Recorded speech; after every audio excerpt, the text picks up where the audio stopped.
Hi everybody, welcome to another video. As you can guess, one of the things we need for our saltwater aquariums is salt.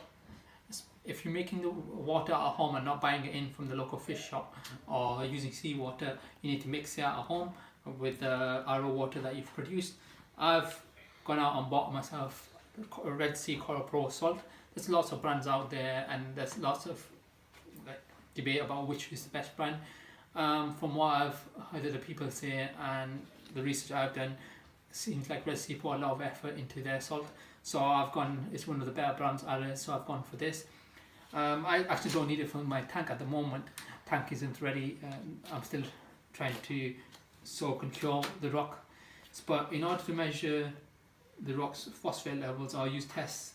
I've been speaking to the local fish shop guys and they've said that the water needs to be salt water, not RO water. So I'd really like to do some tests on the rock and see what the phosphate levels are. So I'm going to go ahead and make myself some salt water. So hopefully I'll show you how we make salt water. So on the top itself it says that 7 kilos of salt makes 210 litres. It really depends on the salinity you want in your aquarium, how much salt you need to put in. I'm not that particular, I just need it to test the rock and use a test on the rock. So I've worked it out, it's 33.3 grams per litre. I've looked online and people are suggesting 36 grams. I'm probably going to go for about 34 grams per litre. The tub I'm filling is 50 litres, so I'm just going to multiply 50 by 34 and that'll give me the weight of salt I need to put in there. So the first thing I'm going to do is get 2 containers of this, which is 25 litres each, just pour in my tub.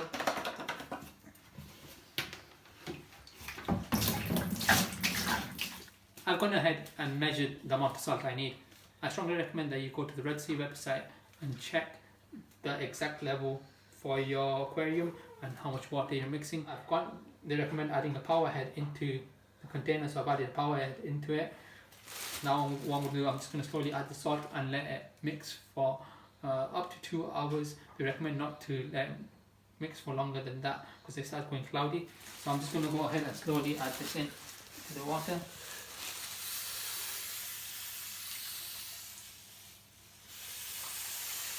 You can see it's getting very cloudy now.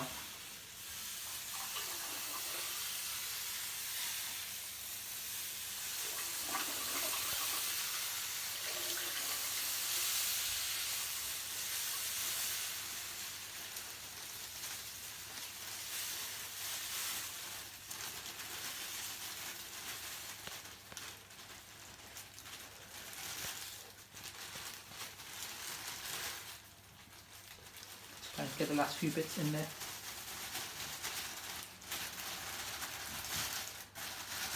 Usually what you do once you've added the salt and once they sell, you would get a refractometer to check the exact salinity level.